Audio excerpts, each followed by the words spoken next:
Rain danced across the city streets, catching the glow of streetlights like shards of gold. Andra Carter pressed her sketchbook against her chest as she dashed out of the cafe, coffee splashing over the rim of her paper cup. She was late again, something that had become both a personality trait and a curse. Her phone buzzed in her hand. Your driver has arrived. Black sedan. License ending in 47P. Andra glanced up and spotted a shiny black car idling by the curb. Finally, she muttered, yanking open the back door and sliding in with a sigh of victory. Hey, sorry for the wait. Midtown traffic is chaos, she said, settling in as raindrops clung to her curls. The man in the driver's seat turned his head slightly. Sharp jawline, calm eyes, perfectly tailored suit. He looked more Wall Street than Uber driver. That's quite all right, he replied, voice deep, even. Andra didn't notice his confusion. She was already digging into her tote bag for her tablet. Can you take the second left onto King Street? Oh, and avoid the main avenue. It's a nightmare at this hour. He gave a faint smile. Noted. She exhaled, pulling up a half-finished design on her screen. You wouldn't believe the morning I've had. First, my coffee machine exploded again. Then my landlord decides today's the day to repaint the hallway. So now everything I own smells like paint fumes and bad decisions. The corner of his mouth twitched. That does sound unfortunate. And to top it all off, she continued, waving her stylus like a weapon, I have this huge client pitch in 20 minutes, and if I mess it up, I might have to move back in with my mom. And she still thinks I can't toast bread without supervision. He chuckled softly. Sounds like high stakes. High stakes, low pay, and even lower confidence, she sighed. But hey, that's the freelance dream, right? For the first time, he turned fully to look at her. Her expression was animated. All eyes, dimples, and raw energy. There was something disarmingly honest about her chaos. I suppose dreams look different for everyone, he said. Andra grinned. You sound philosophical. Are you one of those drivers who gives life advice instead of small talk? Occasionally, he replied, though I'm more of a listener. Perfect. Because I'm on a roll, she laughed. You know what? Maybe today won't be that bad. I'm feeling weirdly hopeful. He smiled faintly. I'll take that as a good omen. The car slowed to a stop outside a tall glass building. Here, he asked. Yep. The Miller and Reed offices, she said, tapping at her tablet. Wish me luck. Good luck, Andra. Her eyes widened. Wait, how do you? But he was already glancing toward the road. Your name's on your tablet screen, he said simply. She laughed, flustered. Right? Of course. Wow, you're observant. She gathered her things, almost spilling her coffee again. Thanks for the ride. 5 stars for sure. She slammed the door shut and sprinted through the rain toward the building's revolving doors. The car remained there for a few seconds longer before pulling away into traffic. Inside the lobby, she caught her breath, smoothing her damp blazer. The receptionist looked up and smiled. Good morning. You're here for the design interview. Yes, Andra Carter. Perfect. They're waiting in conference room 2. Andra nodded, nerves twisting in her stomach. She tried to compose herself as she entered the elevator, rehearsing her introduction. Hi, I'm Andra. I bring creative energy and... The doors opened. She stepped into a sleek, modern office. A long glass table, several executives, and at the head of the table, the man from the car. Her heart stopped. He looked up from a folder, expression unreadable.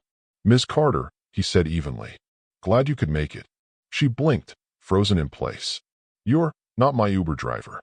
No, he replied, lips curving slightly. Steve Reed, co-founder and creative director. The room was silent for a beat before one of the executives coughed awkwardly. Andra wanted the floor to swallow her whole. Oh my God, she whispered. I gave my entire life story to my boss before even meeting him. Steve folded his hands. It was enlightening. Andra bit her lip, trying to recover. Well, consider that my unfiltered introduction. He smiled faintly. It was certainly memorable. She sank into her chair, cheeks burning. So about the job? Steve glanced around at the team, still amused. Let's begin. The rest of the meeting was a blur.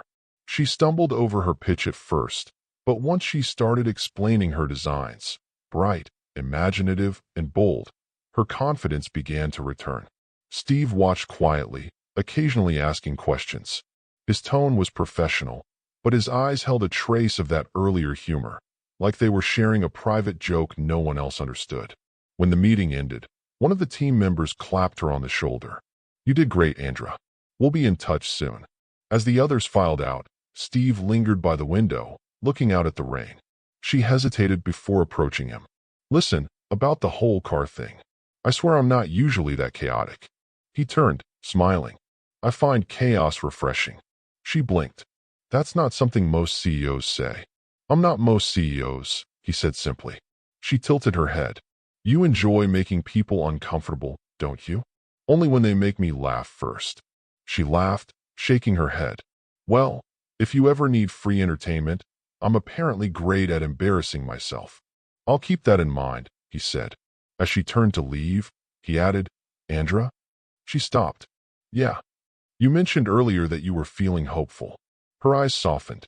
"I did." He smiled faintly. "You were right to be." Outside, the rain had stopped. Andra stepped into the street, the city buzzing around her, her heart still racing, not from embarrassment anymore, but from something else. Something like possibility. Andra couldn't stop replaying the morning in her head. Every time she thought about it, she cringed so hard her shoulders curled in. She had mistaken her future boss for an Uber driver. She had told him about her broken coffee machine, her money problems, her mom's unsolicited life advice, all before she even knew his name. And then she'd called him philosophical. "Oh my God," she muttered as she flopped face first onto her couch that night. "I'm never getting that job. I wouldn't hire me." Her phone buzzed. An unknown number. From Miller and Reed Design Group. "Hi, Andra. We're pleased to offer you a 3-month trial position as junior brand designer. Welcome to the team." She sat up so fast her laptop slid off the couch. "Wait, what?" she whispered. Then, louder, "What?" Her cat, Biscuit, blinked at her from the kitchen counter, unimpressed. Andra grinned so wide it hurt. "Okay, maybe embarrassing myself is my new job hunting strategy."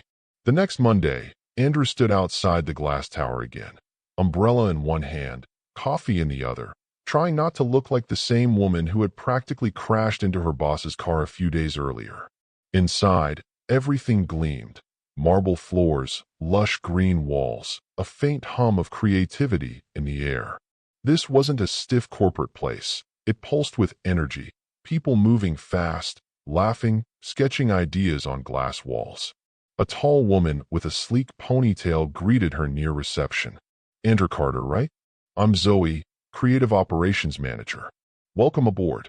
"Hi. Thank you so much," Andra said, smiling nervously. Zoe leaned closer, whispering playfully, "You're the famous Uber girl, huh?" Andra froze. "Oh no, you already know." "Everyone knows," Zoe laughed. "Don't worry, Steve doesn't seem mad. Actually, he seemed amused." Andra groaned softly. "That's not comforting. Trust me, in this office, amused is the best-case scenario." Zoe guided her through the open workspace, introducing her to the design team, a mix of artists, marketers, and programmers who all seemed effortlessly cool. "This is your desk," Zoe said, pointing to a sunny corner with a dual-monitor setup and a small plant. "We're working on a rebrand for an eco-tech startup. You'll assist with color palettes and layout ideas." Andra nodded, eyes shining. "I won't let you down." Zoe grinned. "We'll hold you to that." Steve's in meetings all morning, but he usually checks in with new hires around lunch. Andra's stomach flipped. Lunch. Right. That gave her 4 hours to act normal, do great work, and pretend her first interaction with the CEO didn't involve backseat confessions about her anxiety and broken appliances. By noon, she was deep in color studies when a voice behind her said, "That shade of green. It's bold. Risky choice."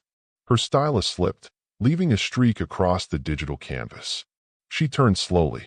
Steve Reed stood behind her, sleeves rolled up, no tie, an easy confidence in his posture. His expression was unreadable, somewhere between serious and entertained. "Mr. Reed," she said, standing so fast her chair rolled back into a plant. "Oh my God, sorry." He raised a hand, half smiling. "Relax. Just Steve, please. We don't do titles here. Right? Steve. Cool. Totally normal. He glanced at her screen again. I like the saturation you're testing. It's unconventional for a clean energy brand. She blinked. You like it? Creativity is about risk, he said, eyes flicking toward her. And you seem comfortable with risk. Her cheeks warmed. Are we still talking about color? A quiet laugh escaped him. Mostly. Andra folded her arms, finding her footing. Well, unconventional is kind of my thing. I figure people remember what stands out.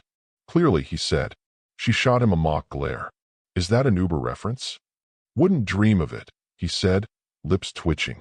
Their eyes met for a brief, charged second, the kind that makes time stretch and voices fade. Then he stepped back.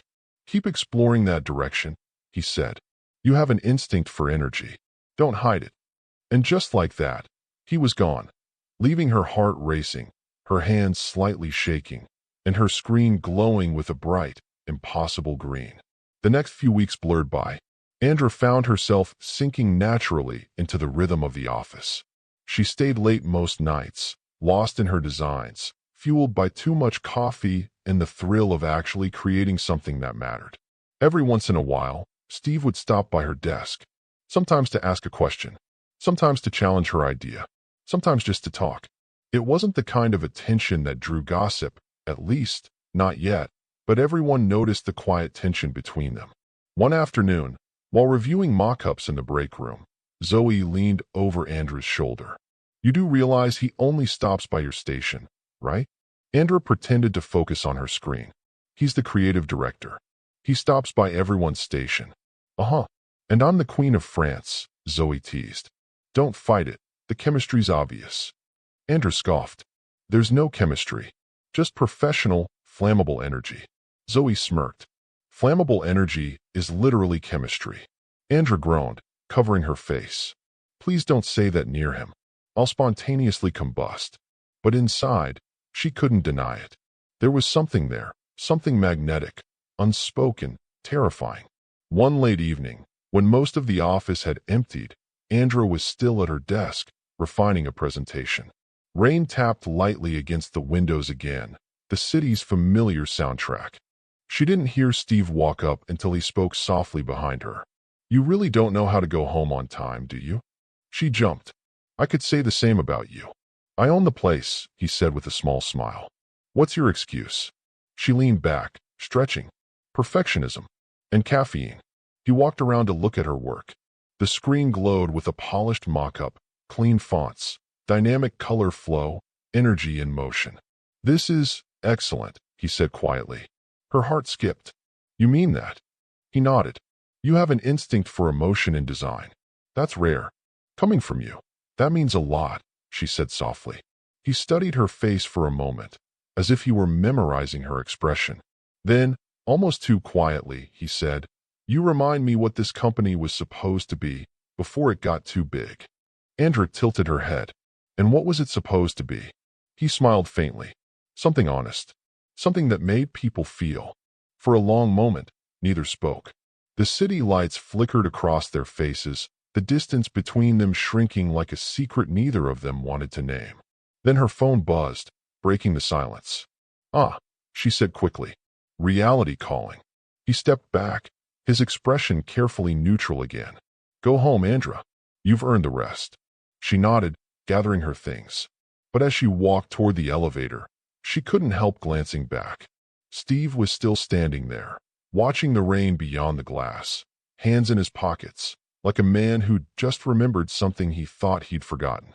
That night, as Andra walked home under her umbrella, she smiled to herself. He wasn't just her boss anymore. He was a mystery, one she wasn't sure she wanted to solve or just keep feeling. Either way, she had a hunch this story was just getting started. By the third week, Andra had settled into a rhythm, sort of. She'd stopped tripping over cables and accidentally calling her boss Mr. Uber.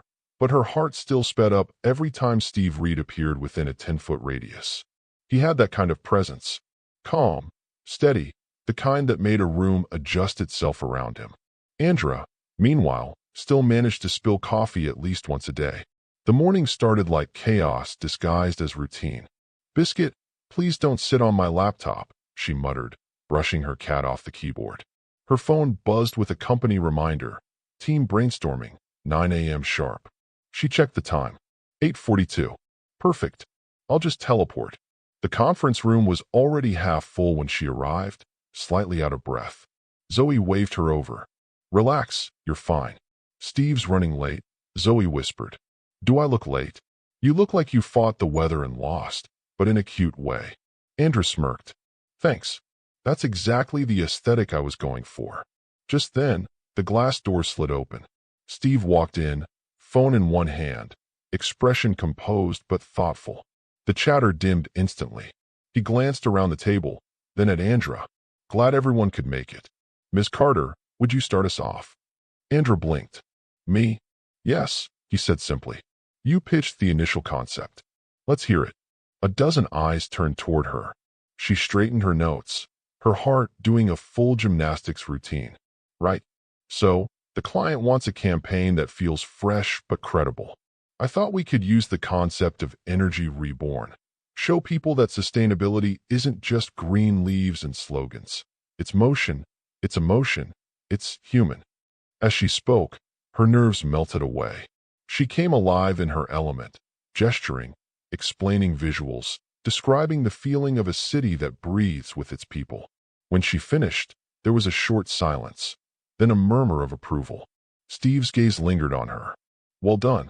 That's exactly the kind of storytelling we need. Zoe gave her a discreet thumbs up. Andra exhaled, smiling. Thank you. As the meeting went on, Steve kept circling back to her points, asking for her opinions, challenging her gently but respectfully. It wasn't favoritism, it was curiosity, and that made it even harder not to like him. Later that day, she was sketching concepts when a shadow fell across her desk. Busy, Steve asked. Only existentially, she said without looking up. What's up? He leaned against the edge of her desk. I'm heading to the client's headquarters this afternoon. They're expecting some design previews. Want to come? Her stylist froze midair. You want me to come? You're the one who brought the campaign to life. I'd rather they hear it from the person who believes in it. Andra blinked. Yeah, of course. I'd love to. The ride to the client's office was quiet at first. The car hummed with soft music, city life blurring past the windows. Finally, Andra glanced at him. You really trust me to represent the company? I trust talent when I see it, he said simply. That's probably the nicest terrifying thing anyone said to me. He smiled faintly. You'll do fine. Easy for you to say. You're allergic to panic. Not allergic, he replied. Just practiced. She chuckled. Well, I practice panicking. Maybe our skills balance out. For the first time, he laughed, genuinely. The sound was warm, low, and it made her chest tighten in a way she didn't expect. The meeting went better than she could have hoped. Andra spoke with passion, the clients responded with excitement, and Steve watched her like he was quietly proud. When they left the building, she couldn't stop grinning. Did you see their faces when we showed the motion demo? I think one of them actually gasped. I did, Steve said, holding the door for her. You were impressive. Her smile softened. Thank you. You're not bad yourself. High praise, he teased. Don't let it go to your head. It's still weirdly big for a non-Uber driver. He laughed again, shaking his head. You're never letting that go, are you? Never, she said, eyes sparkling. Over the next few weeks, their professional rhythm turned into something easy, dangerous, but easy. They'd exchange glances across meetings, share quiet jokes in hallways, debate fonts like they were life and death choices. The office began to notice. Andra, you've got CEO radar, Zoe whispered one afternoon. He walks in, and you straighten like a soldier. That's ridiculous, Andra said, tapping her keyboard furiously. Zoe smirked. Uh-huh. And you blush like you're allergic to authority. I do not. Okay, maybe a little. Don't worry. It's cute. Half the office ships you two already. Andra groaned. Please don't use the word ship about my boss. One evening, after everyone left, Andra found herself in the break room with Steve again. He was making coffee, the fancy kind, grinding beans like he actually knew what he was doing. You drink coffee this late? She asked. Always. Creativity doesn't keep business hours. Fair. Mine's powered by caffeine and panic. He handed her a cup. Then consider this piece in a mug. She took a sip and smiled. Wow, this is actually good. I didn't know CEOs brewed coffee. CEOs who started as designers do, he said quietly. Her eyes widened. You were a designer? Before the investors, the meetings, the suits, he said, staring at the dark liquid. I used to stay up all night just making things. For no reason other than that they made me feel something. She leaned against the counter. Do you miss it?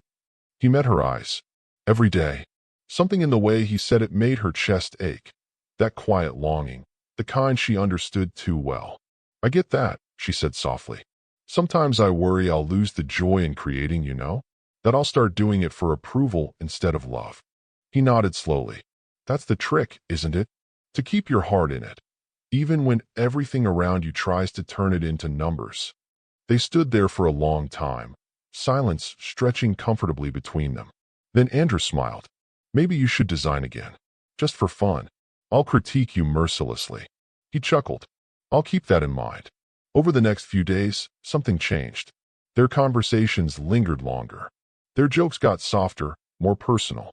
Steve started showing up near her desk without a reason. One morning, she found a small sketch on her keyboard, a rough pencil drawing of a city skyline turning into brushstrokes of color. Underneath, a note. Don't forget why you started. No name, no signature, but she knew exactly who it was from. She smiled for the rest of the day. That weekend, she went out with Zoe and a few coworkers for drinks. The bar was noisy, music pulsing, laughter spilling from every corner. So, are you two dating yet? Zoe asked over the music. Andrea nearly choked on her drink. What? No, absolutely not. He's my boss. Bosses can be hot, Zoe shrugged. That's not the point. Then what is? The point is, Andrew said, lowering her voice, that nothing's happening.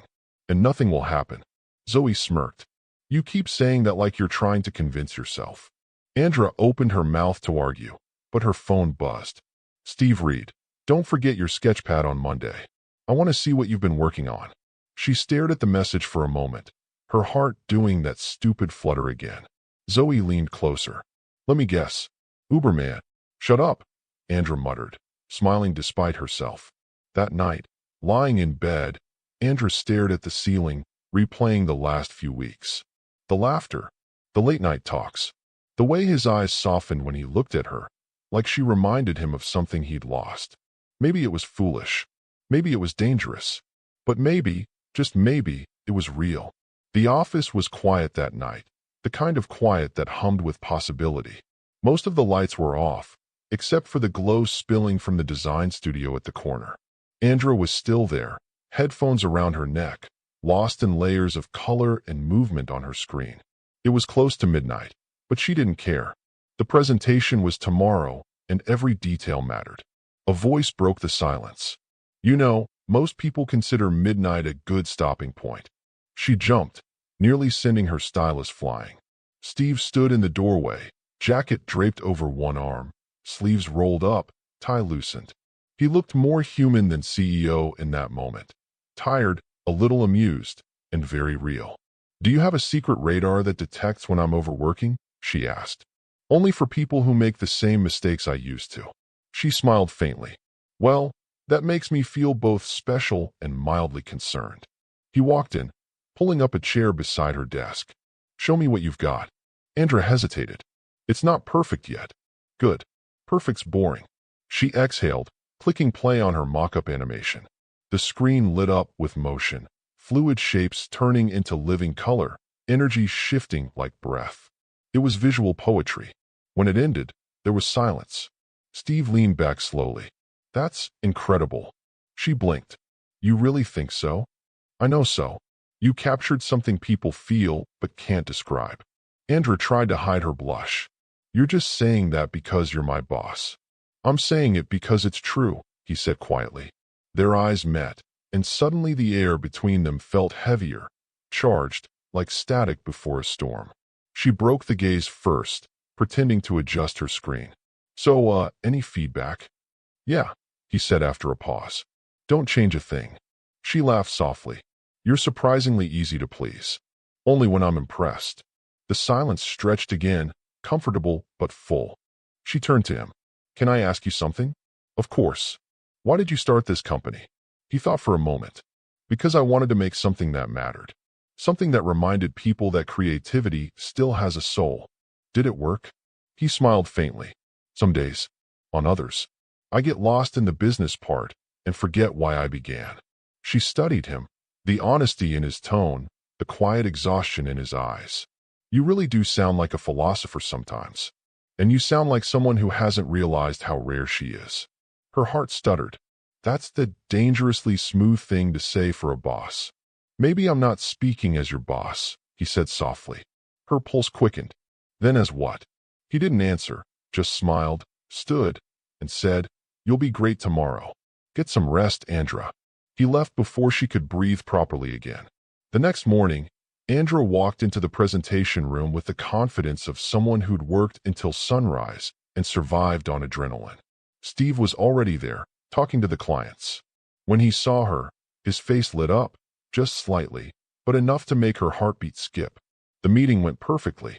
Her visuals dazzled, the campaign received instant approval, and the clients couldn't stop praising her. After they left, the team cheered. Zoe hugged her. You killed it, Andra. Steve's been bragging about your work all week. Andra froze.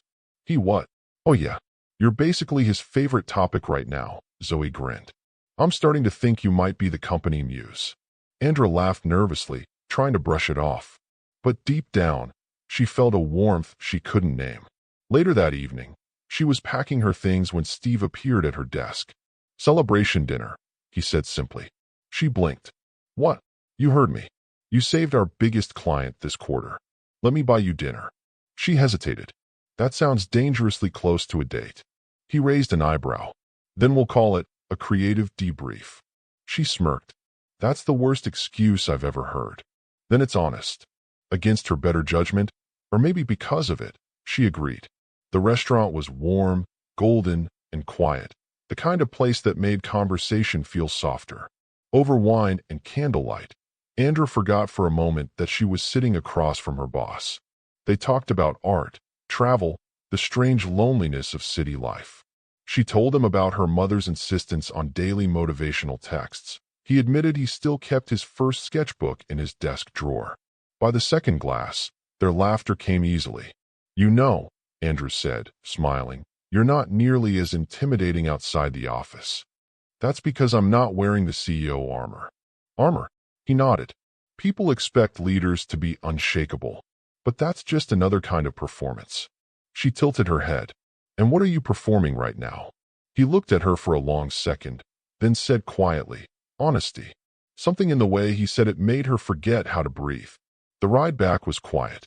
The city glowed through the windows, soft jazz playing in the background. When they stopped outside her apartment, Andrew turned to him. Thank you. For dinner. And for everything. He smiled. You earned it. There was a pause, that dangerous kind of silence again. Andrew's voice came out barely above a whisper.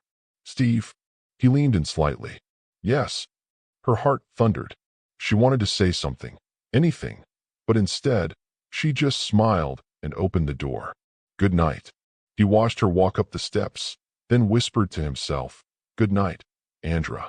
The next morning, she walked into the office trying not to replay the night before. But Zoe spotted her immediately. Oh no, Zoe said, grinning. That's the face of someone who had a moment. There was no moment, Andra said too quickly. Did you kiss? What? No. Of course not. Zoe narrowed her eyes. Did you want to? Andra paused. Maybe. Zoe smirked. Called it. Andra sighed. It's complicated. Sweetheart, you work in design. Complicated is your brand. That week, the team celebrated the campaign's success. Everyone toasted to new clients, bigger projects, and brighter futures. Steve gave a short speech, calm, gracious, professional. But when his eyes found Andrew's across the room, something unspoken passed between them. A spark, a secret, a promise neither of them dared to say out loud. And that spark, that dangerous, wonderful spark, would soon ignite something neither of them could control. The next few weeks were a blur of success. Their campaign took off. trending online, praised by clients, even picked up by marketing blogs for its originality. It was Andra's first big professional win, and she could finally walk into the office without feeling like she'd stumbled into the wrong universe. But the universe, as it turned out, wasn't done playing jokes on her. It started one ordinary Tuesday. Andra was at her desk, hair in a messy bun, half a sandwich in one hand, when Zoe came running over. "Oh my God, have you seen this?" "Seen what?"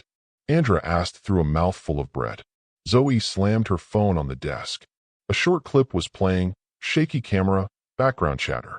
The caption read, "POV, you accidentally get in the wrong car, and it changes your life 2 hearts." Andra blinked. The video cut to security footage from outside Miller and Reed's building, grainy, distant, but clear enough to show her rushing through the rain and jumping into Steve's car. Then, edited over it, someone had added romantic music and floating heart emojis. "Oh, my God." Zoe was grinning like a maniac. "You've gone viral. Look at the comments." Andra scrolled, horrified. This is literally a K-drama plot. CEO X freelance designer energy. She hopped into the wrong ride, but found the right man. Her heart dropped. Who posted this? "No clue," Zoe said, scrolling. "It's everywhere. TikTok, Insta, even Twitter. Half the internet's rooting for you too." Andra groaned, burying her face in her hands. "This cannot be happening." "Oh, it's happening. You're trending, babe." By lunchtime, the office was buzzing. Everyone had seen it. Snippets of conversation drifted across the room. Giggles, whispers, phones flashing with the viral clip. When Steve walked in, the entire place fell into a strange, expectant silence. He gave a polite smile, calm as ever, but Andra swore she saw the faintest twitch at the corner of his mouth. Amusement, maybe, or disbelief. She tried to disappear into her chair. He approached her desk. "Can I see you in my office?" Her stomach flipped. "Oh." Inside his office, he closed the door behind them. Andra spoke first, panic spilling out. "I swear I didn't post it. I didn't even know there was a video. Someone must have seen us that day and—" "Relax," Steve said, his voice steady. "I know it wasn't you." She blinked. "You're not mad." He leaned against his desk, arms folded. "Not exactly. Amused, maybe. Concerned about optics, definitely." "Optics?" He smiled slightly. "The internet thinks we're living a romantic movie." Her cheeks flamed. "We're not. I know that. You know that. Unfortunately, the internet doesn't care." Andra groaned. "I'm never showing my face again." Too late. The clip's at 1 million views. She stared at him. "You're enjoying this, aren't you?" "A little," he admitted. "It's nice to see people react to something real, even if they misunderstood it." "Real?" she echoed. He hesitated. "You are real, Andra. That's why people like you. It's what they see." Her heart thudded. "Careful, Steve." That almost sounded like a compliment. It was. Silence stretched between them again, charged like always. Then he sighed. "PR wants us to handle it quietly. They think a short interview could help. Clarify things before the gossip gets out of hand." "Interview? Like together?" "Yes. A harmless chat about workplace culture and creativity. You'll be fine." She frowned. "You mean we'll have to pretend this is all just a funny misunderstanding?" "That's exactly what it is," he said. But his eyes betrayed him. 2 days later, they sat side by side under studio lights in a small conference room, facing a smiling interviewer with too much enthusiasm. "So, Andra," the woman began, "how did you and Steve meet?" Andra forced a laugh. By accident. Literally. I got into his car thinking it was my Uber." The interviewer gasped dramatically. "That's adorable. And Steve, what went through your head when that happened?" Steve's lips curved slightly. "Mostly confusion. And amusement. She was very determined to give me directions." Andra groaned playfully. "Don't remind me." The room chuckled. The questions went on. Light, harmless, even fun. But when the interviewer asked, "Do you believe in fate?" Steve's answer made the air thicken. He said, softly, "Sometimes the best things happen by mistake." Andra looked at him, caught off guard. For a second, she forgot they weren't alone. When the interview ended, everyone clapped, and the PR team beamed. That was perfect. Warm, funny, relatable. You two are trending for all the right reasons now. Steve smiled politely, but his eyes never left Andra. That night, as she scrolled through her phone, Andra saw the edited clips flooding her feed. The internet had dubbed them the accidental couple. Fan accounts, mashups, memes, it was everywhere. She should have been embarrassed. And she was. But a part of her also felt something else. She found one clip that slowed down Steve's "best things happen by mistake" quote, overlaid with soft piano music. And she couldn't stop smiling. The next morning, she walked into the office with coffee for both of them. Steve looked up, surprised. Peace offering? More like gratitude. For not firing me for being an accidental internet sensation. He chuckled. You think I'd fire the person who made our company famous for free? Ah, so this was all a marketing strategy. Clearly, they shared a quiet laugh. The tension between them had shifted, lighter now, but deeper too. Seriously though, she said softly. Thank you for handling it the way you did. He smiled. You handled it better than most people would have. Barely. Barely is still better. Their eyes lingered again. That same electricity sparking between them. The kind that had started in a car on a rainy day and somehow kept growing, no matter how hard they tried to ignore it. Later that week, the company threw a small party to celebrate the campaign's viral success. The music was loud, laughter filled the room, and for once, Andra felt completely at ease. Steve stood across the room, talking to investors, but his gaze found hers more than once. When the crowd thinned, he crossed the room to her, drink in hand. You clean up well, he said, eyes warm. Thanks. I almost spilled coffee on this dress, but I fought destiny and won. He laughed. I'm proud of you, you know. She blinked. For what? For proving that chaos and genius aren't mutually exclusive. Her lips curved. You say that like I'm not mostly chaos. Maybe that's what I like about you. Her heart skipped. Careful. The internet might hear you. Let them, he said, voice low. For a moment, the world around them faded. Just the two of them, standing too close, smiling like the universe had conspired for this very second. Then Zoe's voice cut through the air. Hey, lovebirds. Photo time. They both laughed, stepping apart, but not too far. And when the flash went off, Andra realized something terrifying and wonderful. She wasn't just falling for him. She already had. The glow of fame faded faster than Andra expected. At first, the viral buzz had been harmless fun, fan edits, interviews, praise. But within weeks, the tone shifted. Articles popped up with headlines like "Office Romance" or "PR Stunt," and "Is Steve Reed playing favorites?" Andra tried to ignore them. She told herself it was just noise, that no one really cared. But people did care, too much. It started in whispers, then in stares, then in silence. Her coworkers, once warm and friendly, had grown distant. Conversations stopped when she entered the room. Emails she used to be copied on were suddenly missing her name. Zoe tried to play peacemaker. It's not you, she said softly one morning. People are just jealous. You're getting attention they think you didn't earn. But I did earn it, Andrew said, trying to keep her voice steady. I worked harder than I ever have. I know. Steve knows. But office politics don't care about truth. They care about perception. Perception, Andrew repeated bitterly. That's all anyone sees now, me and him. Later that week, she knocked on Steve's office door. Come in, he said, not looking up from his laptop. She closed the door behind her. We need to talk. He finally looked up. I'm listening. This thing online, it's getting worse. People think I'm getting special treatment. His jaw tightened.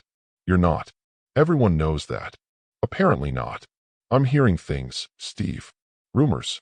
People saying I only got this job because of you. He sighed, rubbing his temples. I'll handle it. Handle it how? I'll talk to PR, maybe make a statement. A statement? She said incredulously. About what exactly? That there's nothing between us. He hesitated. If that's what it takes to protect your position.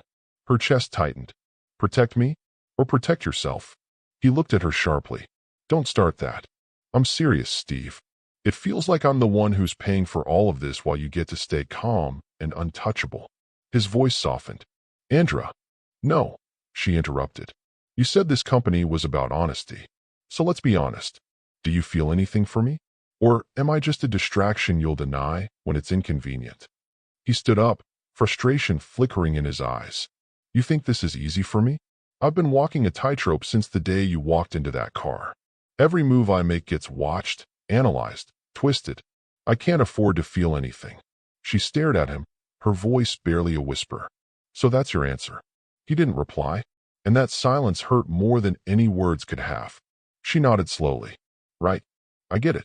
Andra, he said, reaching out. She stepped back. Don't.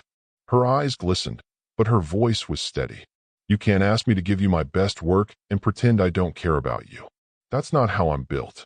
Then she turned and walked out, leaving him alone in the quiet office, surrounded by the very success that suddenly felt hollow. The next few days were agony. Andra buried herself in work, keeping her head down, avoiding eye contact. Steve did the same. Meetings became mechanical, emails distant. The spark that once made their collaboration magic was gone, replaced by tension sharp enough to cut the air. Zoe noticed immediately. You two aren't speaking. We're fine. Andra lied. Zoe raised an eyebrow. Sure.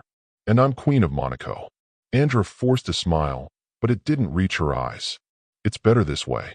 Then came the article. A gossip site published a leaked insider story claiming Steve and Andra were in a secret relationship and that she'd been promised a promotion. The post went viral overnight. By morning, Andra's inbox was flooded with messages, some supportive, most cruel. Her phone buzzed nonstop. Strangers dissected her photos, her clothes, even her smile. She felt sick. When she arrived at the office, people stared. Some whispered. A few smirked. Zoe met her at the door, eyes wide. Steve's in a board meeting right now. The investors are furious. Andra swallowed hard. About me? About both of you. They think the company's credibility is at risk. Andra's chest ached.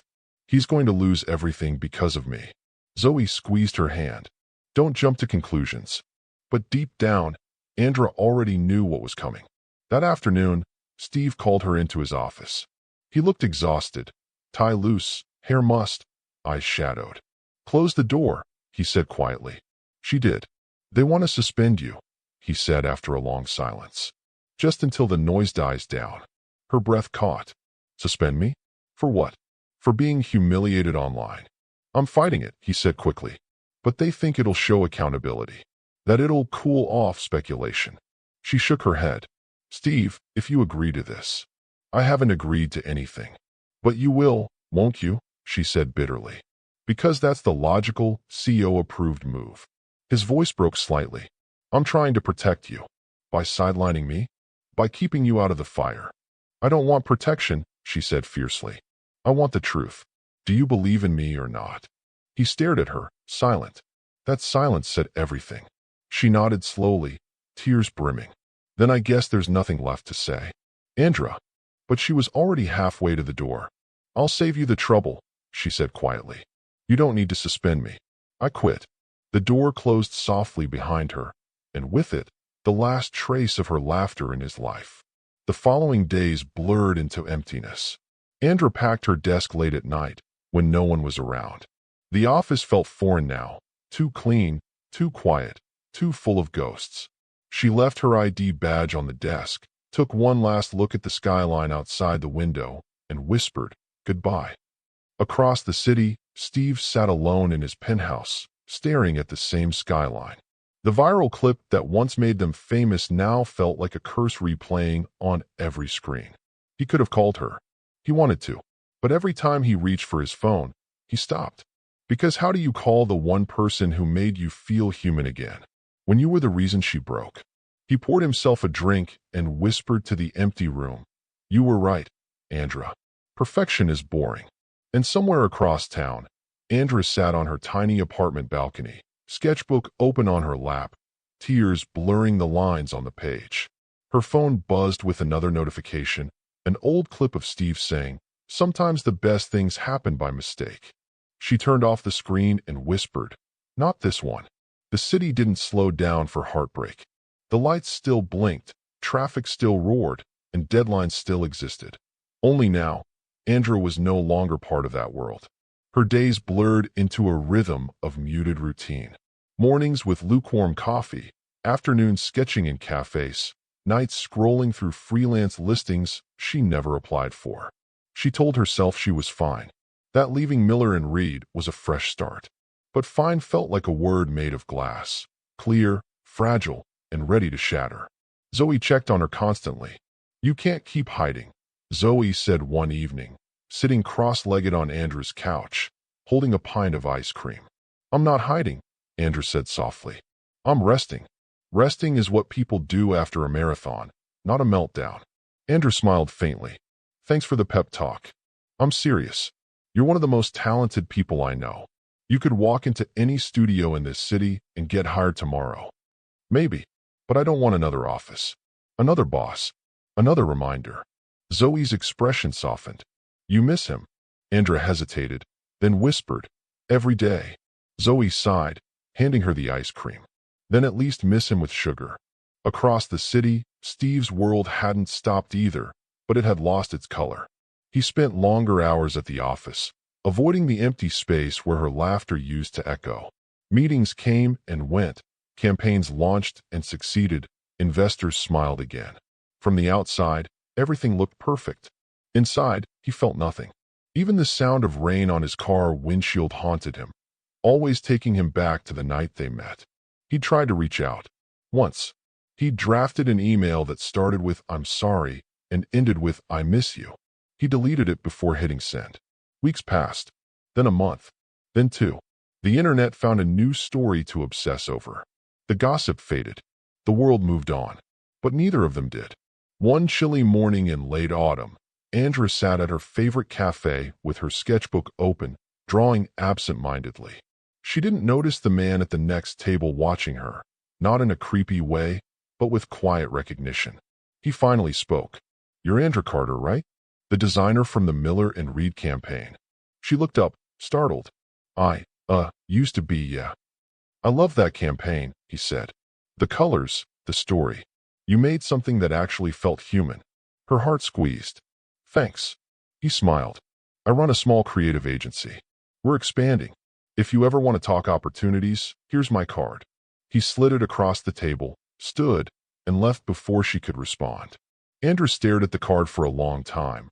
A simple design, clean typography. Something about it felt like a sign. Maybe it was time. That night, she opened her laptop for the first time in weeks. Her old designs glowed on the screen, color, movement, life. But something was missing. Then she realized what it was. Every great piece she'd made at Miller and Reed had been inspired by a moment, a look, a laugh, a conversation with him.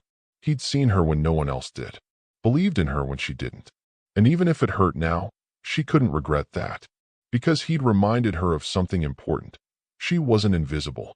Meanwhile, Steve was in a meeting he wasn't listening to. His assistant droned on about market projections and investor calls, but all Steve could think about was her voice. He'd learned to wear his calm like a mask again, polished, controlled, unreadable. But late at night, when the city went quiet, he caught himself scrolling through her old presentation slides, the ones still saved on his desktop.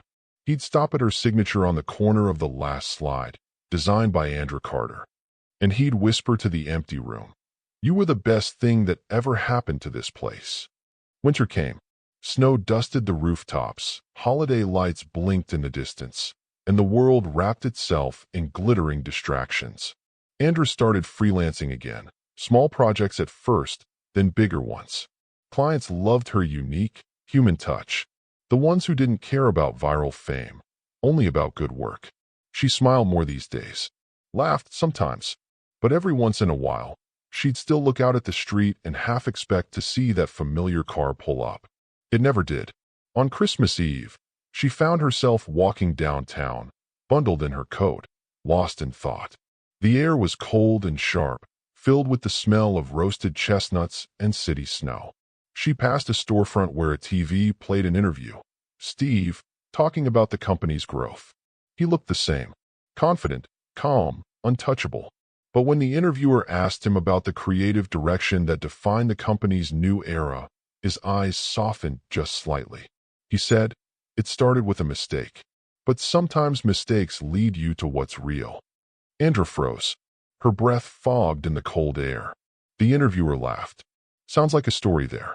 Maybe, Steve said quietly. Maybe it's just a reminder that the best ideas and people don't always arrive the way you expect. Then he smiled, that small, rare smile she used to know, and something in her chest loosened. She didn't cry. Not this time. Instead, she whispered to the reflection in the glass, "You're doing fine." And for once, she believed it. January came with new beginnings. Steve took a few weeks off, his first break in years. He traveled, alone, sketchbook in hand, visiting small towns and old galleries. For the first time, he wasn't planning, building, or leading. He was just breathing. In one quiet town, he stopped at a local art market.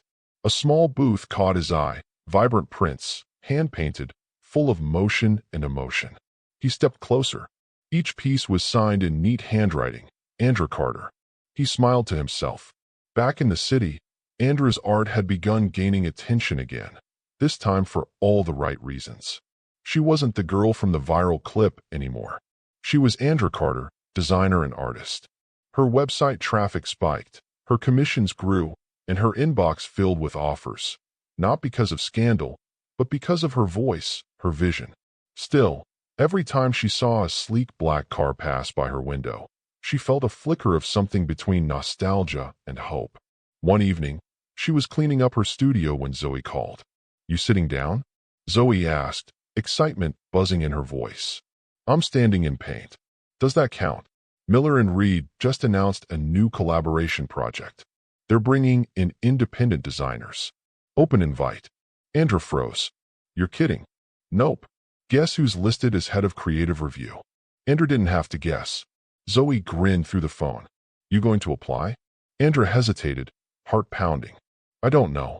"Well, maybe it's time to find out if mistakes can really lead to what's real." Zoe hung up, leaving Andra staring at the blank application form glowing on her screen. She thought about the girl who'd stepped into the wrong car months ago, scared but hopeful. And she smiled. "Maybe," she whispered. Then she started typing. The email sat in Andra's inbox for 3 days before she opened it. The subject line was simple. Miller and Reed, independent collaboration proposal. Her hand hovered over the mouse, heart thudding like it could sense what was waiting inside. She clicked. "Dear Ms. Carter, we were impressed by your recent portfolio and would love to invite you to contribute to our upcoming Urban Pulse campaign as a freelance creative partner. Your style aligns beautifully with our vision for this project. If you're interested, please reply to confirm availability by the 15th. MNR Creative Team." She read it twice, then 3 times, before closing her laptop. Of course, she knew who had signed off on MNR Creative Team. Steve wouldn't have written it personally. He was too professional for that. But she could feel him in the wording, the subtle phrasing, the way it spoke to her strengths instead of her fame. He hadn't forgotten her work, and part of her hated how much that still meant. Zoe was thrilled when she found out. "This is fate," she declared, flopping onto Andra's couch. "The universe is literally begging you two to stop being idiots." Andra laughed weakly. "Or it's testing me. Test or not, you're doing it right." "I don't know. What if it's weird?" "It will be weird," Zoe said. "That's what makes it romantic." "Zoe, come on, Andra. You've spent months proving you're more than that viral clip. This project could be your next big step, with or without him." Andra stared out the window. Snow was melting. The city was coming alive again. Maybe Zoe was right. Maybe this wasn't about Steve at all. Maybe it was about taking back what she'd lost. When she finally replied to the email, her message was short. "Thank you for the opportunity. I'd be happy to collaborate. Andra Carter." She hit send before she could change her mind. The first day back at Miller and Reed was surreal. The lobby looked the same. Polished floors, sleek screens, the scent of fresh coffee and ambition. But it felt different. She felt different. When the receptionist smiled and handed her a visitor badge, she caught her reflection in the glass wall. Gone was the nervous girl clutching a broken umbrella and an overstuffed portfolio. This Andra stood straighter, surer of herself. And yet, when she stepped into the creative wing, her heart still stuttered. Steve wasn't there. Not yet. The team greeted her warmly, showing her the new concept boards. It was bold. Urban textures, neon contrasts, movement through the chaos of city life. Raw, real, electric. Exactly the kind of thing she used to dream about designing. She got lost in the work, sketching and brainstorming until hours slipped by. When she finally looked up, she froze. He was standing in the doorway. Steve looked almost exactly the same. Maybe a little more tired, maybe a little softer around the eyes. His suit was sharp, his expression unreadable, but when their eyes met, the air shifted. Neither spoke for a long moment. Finally, he said, "You're here." She nodded. Apparently fate has a sense of humor. A faint smile touched his lips. "I didn't know if you'd accept the offer. I almost didn't. But you did." "I did." The silence that followed wasn't awkward this time, just charged. He gestured toward her sketches. "You've been working." "Yeah," she said. "It's nice to be creating again." He studied her quietly. "You've changed." "Maybe. Or maybe I just remembered who I was before all of this." He nodded slowly. "You were never the one who needed changing." She blinked, caught off guard by the honesty in his tone. "Anyway," she said, clearing her throat, "we should probably talk about the project." Of course. But when they sat down together, something was different. The walls were lower, the words easier. It wasn't like before, when everything between them had been charged with possibility and fear. This time, it felt grounded. They worked side by side for hours, discussing colors, rhythm, balance. Once, their hands brushed reaching for the same pen, and both froze. The old electricity was still there, humming quietly beneath the surface. Over the next few weeks, the collaboration took shape. Andra visited the office twice a week, and every time, it got a little easier. The team respected her, valued her input. The gossip was gone, replaced by admiration for her professionalism and skill. Steve kept his distance at first, but gradually, their conversations became longer, warmer. Sometimes they'd stay late, laughing like old friends. One night, as they stood on the terrace overlooking the city, Andra said softly, "You know, I used to think I'd never set foot in this building again." Steve's gaze stayed on the skyline. "I used to think I'd ruined the best thing that ever happened here." She turned to him. "You didn't ruin it." He met her eyes. "Didn't I? You made mistakes." "So did I? But we were human." He smiled faintly. "You always were better at forgiveness than I was." "I'm still learning." The city lights shimmered in silence around them. Then, almost to herself, she said, "You know what I realized?" "What?" "That walking into the wrong car that night wasn't the accident. Believing I didn't deserve what came after, that was." He looked at her, a quiet awe in his expression. "You do deserve it, Andra. Every bit of it." Her breath caught. "And what about you? What do you deserve?" He paused, then said softly, "Maybe a second chance." Her heart stilled. "At the project?" "At a lot of things." They stood there, the unspoken words between them heavier than the cold air. A week later, they presented their joint concept to the full board. The campaign was everything it needed to be: alive, daring, emotional. When it ended, the room erupted in applause. Steve shook hands with investors, smiling for the first time in months. But his eyes kept finding Andra. Later, when everyone else had left, he found her in the empty meeting room, packing her notes. "You were brilliant," he said. She smiled. "We both were." He hesitated, then took a step closer. "Andra." She looked up. "I'm not asking for anything. I just need you to know, I'm proud of you. Not for the work, not for how you handled everything, for the way you kept believing in who you are." Her throat tightened. "That means more than you think." "I know," he said softly. "I learned it from you." When she left the building that night, snow had begun to fall again, soft and quiet, the kind that makes the whole world feel like a secret. She walked out into the street, head tilted up to the sky, smiling to herself. Behind her, in his office, Steve watched from the window. For the first time in a long while, the weight in his chest lifted. Not because he'd gotten her back, not yet, but because he finally understood what it meant to let someone go without losing them. Love wasn't control. It wasn't rescue. It was recognition. And in that quiet realization, both of them, separately but somehow together, began to find peace again. The Urban Pulse campaign launched on a Friday night. The event was held in a converted warehouse downtown, an art meets tech showcase with flashing lights, projection walls, and music that vibrated through the floor. Every designer, investor, and influencer in the city was there.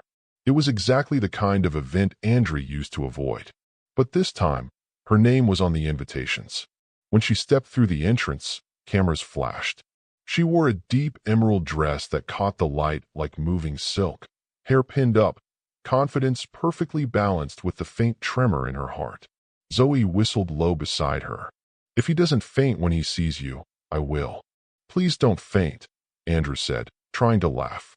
"You ready for this?" "No," she admitted. "But I'm here." And that was enough. Inside, the atmosphere buzzed with energy. Screens looped the campaign visuals, her designs glowing across giant walls, alive and pulsing with motion. People stopped to watch, mesmerized. It was everything she'd dreamed of, everything she'd worked for. But when her eyes found Steve across the room, every sound around her seemed to fade. He stood near the main stage, surrounded by executives and reporters, dressed in black, effortlessly composed, just like always. And yet, when his gaze finally met hers, his composure cracked. For a heartbeat, they were back in that car again, strangers colliding by accident, the world spinning around them. "Go," Zoe whispered, nudging her. Andrea shook her head. "Not yet." But fate didn't wait for permission. A journalist noticed her. Then another. Cameras swiveled. Voices rose. "Andrea Carter," someone called out. "Can we get a photo? You're the lead designer, right?" Steve turned at the sound of her name. Their eyes met again, not across a conference table this time, but in front of flashing lights, questions, and the world watching. He crossed the room before she could move. "Miss Carter," one of the photographers said, "mind standing next to Mr. Reed for a photo?" The creative duo. Andrea froze. Steve looked at her, silently asking if she was okay. She nodded faintly. They stood side by side as the flashes went off. 1, 2, 3, light exploding around them. But behind the professional smiles, something deeper stirred. 1,000 things unsaid, hidden behind the noise. After the photo frenzy, Steve leaned closer, voice barely audible. "Can we talk?" She hesitated, then nodded. He led her away from the crowd, down a quiet hallway lined with old brick and soft golden lights. When they stopped, the distance between them felt smaller than ever. "I wasn't sure you'd come," he said. "I wasn't sure either. You were incredible tonight. Everyone's talking about your work." She smiled faintly. "So we survived another round of fame." He chuckled softly, then turned serious. "Andrea, I owe you an apology." She looked at him. "You already said enough last time. Not this. Not what matters." He took a slow breath. "When you left, I told myself it was for your protection. But the truth is, I was protecting myself. I was afraid of losing control, of crossing a line, of wanting something I wasn't supposed to want." Her pulse quickened. "I thought distance would fix it," he continued, voice lower now. "But it didn't. I still thought about you every day. I watched every project you released, every piece of art you posted.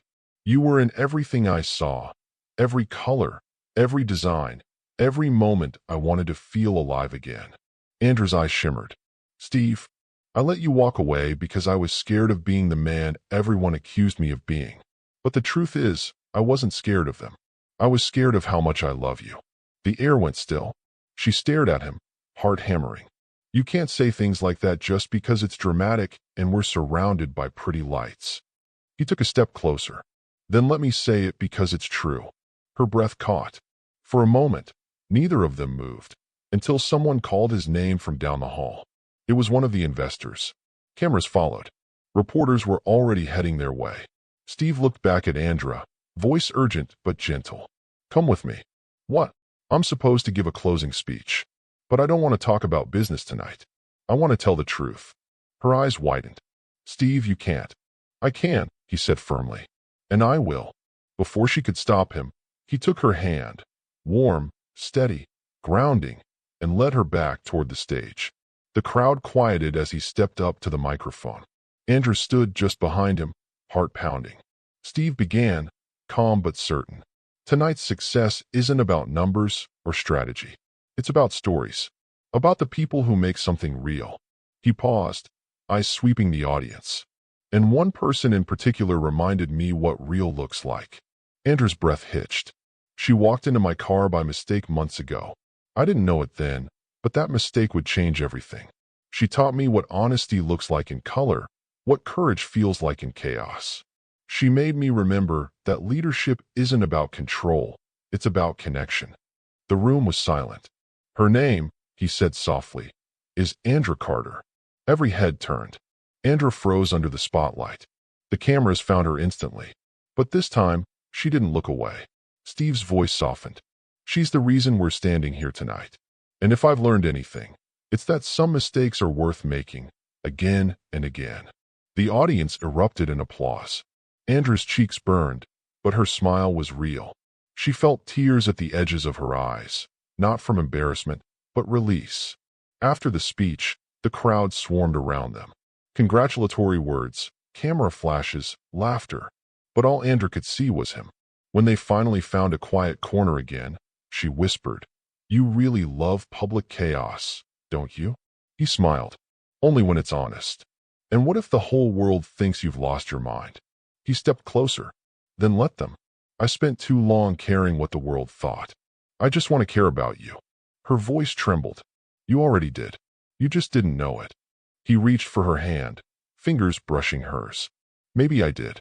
Maybe I just needed to lose you to understand it." Her eyes met his, and suddenly, all the walls they'd built, all the silence and fear, melted into the simplest truth. She loved him. Still. Always had. He whispered, "Andra, yes. If I kiss you right now, are you going to walk away again?" Her lips curved softly. "Only if you stop me." And then he did. The kiss wasn't rushed or uncertain. It was everything they'd both held back for months. Raw, steady, inevitable.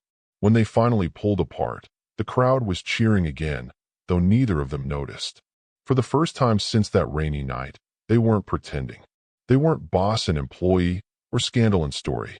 They were just two people who had found their way back to the right car, the right moment, the right love. Hours later, when the party ended and the city lights dimmed, Steve drove her home. This time, there was no confusion, no hesitation. When they stopped outside her building, she smiled. "Deja vu." He looked at her, eyes warm. "The right car this time?" She grinned. "Definitely the right one." And as the snow began to fall again, soft and steady, they both knew. This wasn't the end. It was the beginning of the life they were always supposed to find. Spring came quietly, like forgiveness. The city thawed from its long winter, and with it, so did Andra's heart. The Urban Pulse campaign had become a hit, not just a business success, but a story people loved for its authenticity. Articles called it a celebration of imperfection, and audiences around the world connected with it. Andra's name was everywhere again, but this time it wasn't attached to scandal. It was attached to art, courage, and resilience. She still worked freelance, building her own creative studio piece by piece. Steve supported her from a distance, never overstepping, always encouraging. They were together now, quietly, comfortably, beautifully. But one evening in early May, he texted her something strange. "Dress nice tonight. I'm sending a car. No questions." She replied, "As long as it's the right car this time." "Promise," he wrote back. When the sleek black car pulled up to her building, she laughed softly to herself. Same color, same model, same quiet hum when the door opened. The driver smiled. "Evening, Miss Carter. Mr. Reed asked me to make one stop before the destination." She raised an eyebrow. Of course he did. The city rolled by in a blur of lights and memory. When the car finally stopped, she looked out the window and froze. It was that spot, the corner where she had mistaken his car for her rideshare months ago. A single umbrella leaned against a lamppost. Her breath caught. When she stepped out, the driver handed her a note. "One wrong turn can lead to the right story. Follow the light." A trail of small lanterns glowed along the sidewalk, leading toward the building where they'd first met for work, Miller and Reed. The rooftop elevator was already open. When the doors slid open at the top, she stepped into a sea of soft white lights. Dozens of glowing lanterns floated across the rooftop, illuminating the skyline. The city below sparkled like scattered stars. Steve stood at the center, hands in his pockets, looking more nervous than she'd ever seen him. "Hi," he said quietly when she approached. "Hi," she whispered back, smiling. "So this is what you've been plotting?" He exhaled a shaky laugh. "I figured if a wrong car started everything, the least I could do was recreate it properly." She tilted her head. "And what exactly are we recreating?" He gestured behind him. There it was, the car from that night, parked at the edge of the rooftop, fairy lights draped across its frame. She laughed, shaking her head. "You didn't." "I did," he said softly. "Because that night changed everything for me. I didn't know it then, but the moment you climbed into that car, I started seeing life in color again." Her throat tightened. "Steve." He stepped closer. "You made me laugh when I'd forgotten how. You challenged me, inspired me, drove me completely insane, and somehow, you made me want to be better. Not as a CEO, as a person." Her eyes shimmered. "You already were better. You just needed to believe it." He smiled, a little sad, a little in awe. "I believe it now. Because of you." Then he took her hands. "Andrew Carter, you walked into my car by mistake, and it turned out to be the best mistake of my life. So I have one more question." He pulled a small velvet box from his pocket and knelt down. Her breath hitched. "Will you marry me?" The world seemed to blur for a moment. The city lights, the wind, the hum of distant traffic. Everything faded except for him. Tears spilled down her cheeks as she laughed. "You really think I can say no after all that?" He grinned, eyes glistening. "I was hoping not." She dropped to her knees in front of him, wrapping her arms around his neck. "Yes," she whispered against his shoulder. 1,000 times yes. The rooftop erupted with cheers, Zoe and a few friends stepping out from the shadows, filming, laughing, crying. Steve slipped the ring onto her finger, simple, elegant, shimmering under the lights. "Guess I'm not getting in the wrong car anymore," she murmured, smiling through her tears. He kissed her hand. "No, sweetheart. You're already home."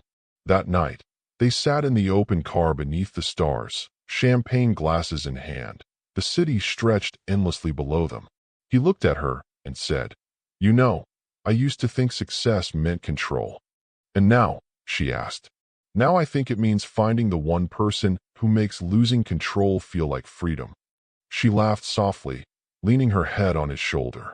"So you're saying I ruined your perfect plan?" "I'm saying," he whispered, "you made it real." And there, beneath the same city lights that had once watched two strangers collide by accident, they began their forever, not by chance, but by choice. Months later, their wedding was small and private, just close friends, family, and a sunset view over the city that started it all. No media, no cameras, just them. As they danced under strings of lights, Zoe raised a toast. To wrong cars, right people, and the kind of love you don't plan for. Andrew smiled up at Steve. "I still can't believe this all started with a mistake." He brushed his thumb along her jaw. "No," he said softly.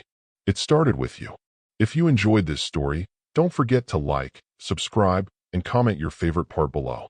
Was it the mistaken car, the rooftop proposal, or the moment they finally said "I love you"? Every share helps more people discover these heartfelt stories. Stories that remind us that sometimes the wrong turn